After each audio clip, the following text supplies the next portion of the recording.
27ನೇ ತಾರೀಕು ಭಾನುವಾರದ ದಿನ ಬೆಂಗಳೂರು ಗ್ರಾಮಾಂತರ ಜಿಲ್ಲೆಯಲ್ಲಿ ನಮ್ಮ ಕರ್ನಾಟಕ ರಾಜ್ಯ ಸರ್ಕಾರದಲ್ಲಿ ಕಾಂಗ್ರೆಸ್ ಸರ್ಕಾರ ಅಸ್ತಿತ್ವಕ್ಕೆ ಬಂದು 2 ವರ್ಷದ ಸಾಧನಾ ಸಮಾವೇಶನ ಬಹುಶಃ ನಾನು ಅನ್ಕೊಂಡಿರ್ತಕ್ಕಂಥದ್ದು ಕರ್ನಾಟಕ ರಾಜ್ಯದಲ್ಲೇನೆ ಮೊಟ್ಟ ಮೊದಲನೇ ಕಾರ್ಯಕ್ರಮವಾಗಿ ಇಲ್ಲಿ ಬೆಂಗಳೂರು ಗ್ರಾಮಾಂತರ ಜಿಲ್ಲೆಯಲ್ಲಿ ನಾವು ಆಯೋಜನೆ ಮಾಡ್ಕೊಂಡಿದೀವಿ.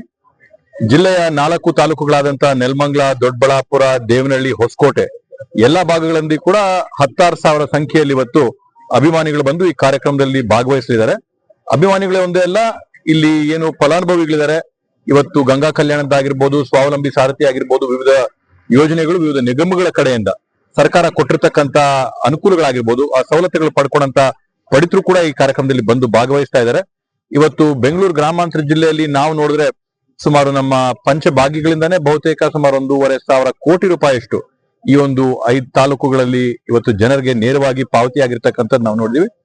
ಅದಲ್ಲದೆ ಕಳೆದ 2 ವರ್ಷದಲ್ಲಿ ಬೆಂಗಳೂರು ಗ್ರಾಮಾಂತರ ಜಿಲ್ಲೆಗೆ ಬೇಕಾದಂತ ಎಲ್ಲಾ ಮೂಲಭೂತ ಸೌಕರ್ಯಗಳನ್ನ ಕೂಡ ಮತ್ತೆ ಮೂಲಭೂತ ಅಭಿವೃದ್ಧಿಗಳನ್ನ ನಾವು ಲೆಕ್ಕ ಹಾಕಿದ್ರೆ ಒಟ್ಟಾರೆ 4 ನಮ್ಮ ತಾಲೂಕುಗಳು ಸೇರಿದ್ರೆ ಸುಮಾರು 3,500 ಕೋಟಿ ರೂಪಾಯಿಗಳಷ್ಟು ಅಭಿವೃದ್ಧಿ ಕಾಮಗಾರಿಗಳಾಗಿ ಮೂಲಭೂತವಾಗಿ ನೀರಾವರಿ ಆಗಿರ್ಬೋದು, ಅಂತರ್ಜಲ ಆಗಿರ್ಬೋದು, ಒಳಚರಂಡಿ ಆಗಿರ್ಬೋದು, ಈ ಎಲ್ಲಾ ವ್ಯವಸ್ಥೆಗಳಿಗೂ ಕೂಡ ಒತ್ತು ಕೊಟ್ಟು ಸಾರ್ವಜನಿಕರ ಬದುಕುಗಳನ್ನ ಬೆಳಗು ಮಾಡೋದಕ್ಕೋಸ್ಕರ ಏನೇನ್ ಮಾಡಬೇಕು ನಮ್ಮ ಸರ್ಕಾರ ಮಾಡಿದೆ.